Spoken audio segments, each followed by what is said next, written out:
Hello folks, this lecture is going to be on Cloud Run and how you can develop and deploy highly scalable containerized application using Cloud Run. So there are a few important features of Cloud Run and let's go through them one by one. So the most important features of Cloud Run includes that you can run it in any language, any library and any binary. And unlike Cloud Function where you're restricted to just a few languages, if you want to run a serverless application and if you want to run it in a programming language that is currently not available in Cloud Function, then you could run it in Cloud Run. A few of the other advantages includes that it's fully managed, so you don't have to manage any backend infrastructure. And also another important feature is auto scaling. So the Cloud Run application will automatically scale up once it receives traffic. And another important feature is that if there is no traffic, then you don't have to pay for Cloud Run because the payment is only based on the amount of time your application is up. So if your application is down or it's not receiving any traffic, then the servers are all shut down. So you're not paying for any backend infrastructure. So the first thing we'll do is we'll create a container image using Cloud Shell, and then we'll deploy that container image in a Cloud Registry. And after we've done that, we'll enable our Cloud Run service. So let's go ahead. So I'm in my GCP Cloud Shell. So let's create our new project. So this will be a Node application with an Express framework, and it will be a web server that just returns hello world back to the user. So let's start and create our application. So I'll do an npm init.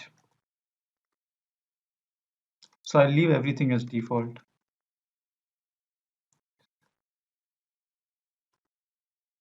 So the next thing I'll do is I'll install Express.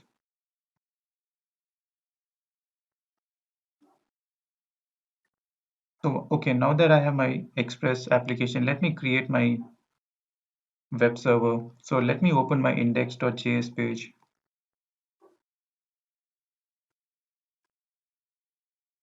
So I already have my code ready. I'll just paste it.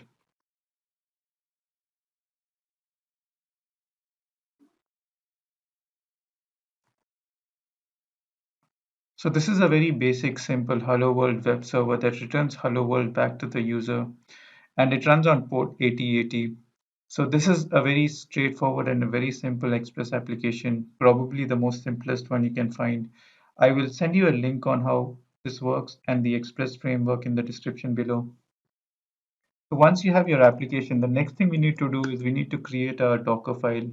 So a Docker file is the file that is required to create your container image. So let me just create a Docker file.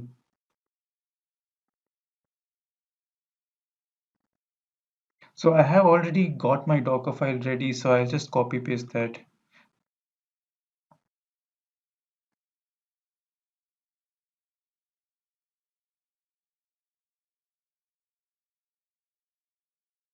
So this is a very simple Docker file for our Node application. So first what it does is it takes a very simple lightweight Node.js image that is already existing, and then it creates a work directory, and within that work directory the package.json file is copied, and then you do an npm install, and after that there is a command to run your index.js file.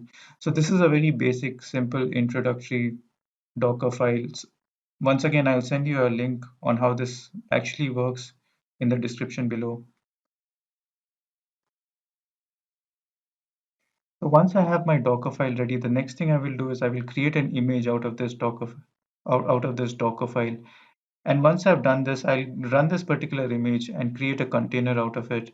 And I'll first run it locally in my Cloud Shell. And once I'm happy with that, I will deploy it to the Cloud Registry. So let me first build my Docker image. So to do that, you can just do a build, Docker build, and you just need to give the path of that Docker file. So the Docker file is in the current path itself. So I'll just give a dash dot.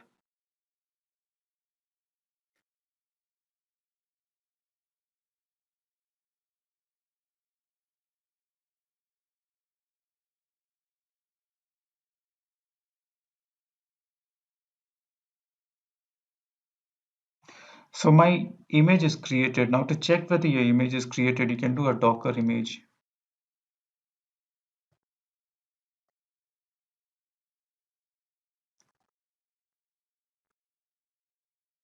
Oops. So you can see that my Docker image is currently created in my local Cloud Shell. So the next thing I will do is I will run this particular Docker image, and I will run this in the Cloud Shell itself before I deploy it to the container registry. So to run your Docker image, you need to run the Docker run command. And here you need to give the port, and then after that you need to give the image ID. So here the image ID for my particular image is this. And now my Docker image is running. So if I want to check if this works, I can go to my web preview and preview on port 8080. Okay, so now that you can see that your container image is working, so the next thing we will do is we will deploy this into our cloud registry. Okay, so now that you know how to build your image in your local, or in this case, the Cloud Shell, let's create a container image and push it into the cloud registry in GCP. So to do that, the command is gcloud build submit, and here you need to give a tag for your particular image. So the tag that I've given is hello world, and this is the name of the project in which you want your image to be in. So let me run this particular command.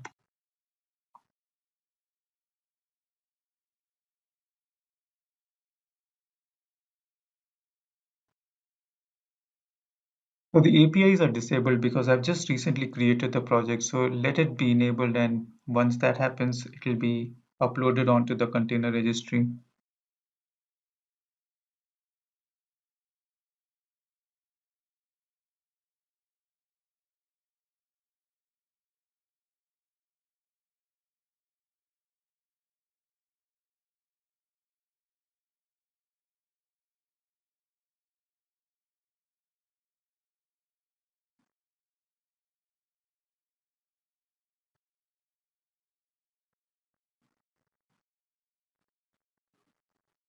Okay, I think this is done. So let's go and check in the container registry whether the image has been created there. So to do that, you can go to your hamburger menu, go to your container registry and click on images. So you can see that this hello world image has been created. So we will be using this particular image to create our Cloud Run application. So let's go back to our Cloud Run.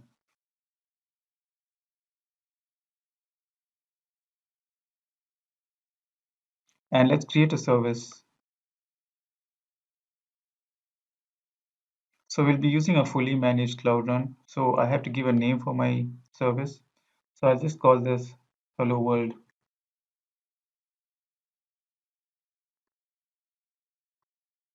I'll click on next. And here I need to give the container image URL. So let's click on select. So this is already present in the container registry. So I'll just click on this Hello World that I just recently created. And I'll click on the appropriate image and click on select.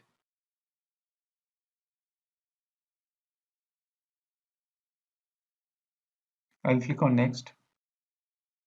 And I'll allow all traffic, and I'll also allow unauthorized invocation, and I'll click on create. Okay, now that my Cloud Run is set up, I can just click on this URL to access my application. So again, here is the hello world that we saw created previously in our local environment. So this is how you use Docker images to create your Cloud Run application. In my next tutorial, I'll show you how to create an image using Webpacks rather than using Dockerfile. And then I'll upload the same to Cloud Run as well. And further after that, I'll show you how continuous deployment can work using Cloud Run. So that's it for this particular lecture. I hope you liked it, and please don't forget to subscribe. Thank you.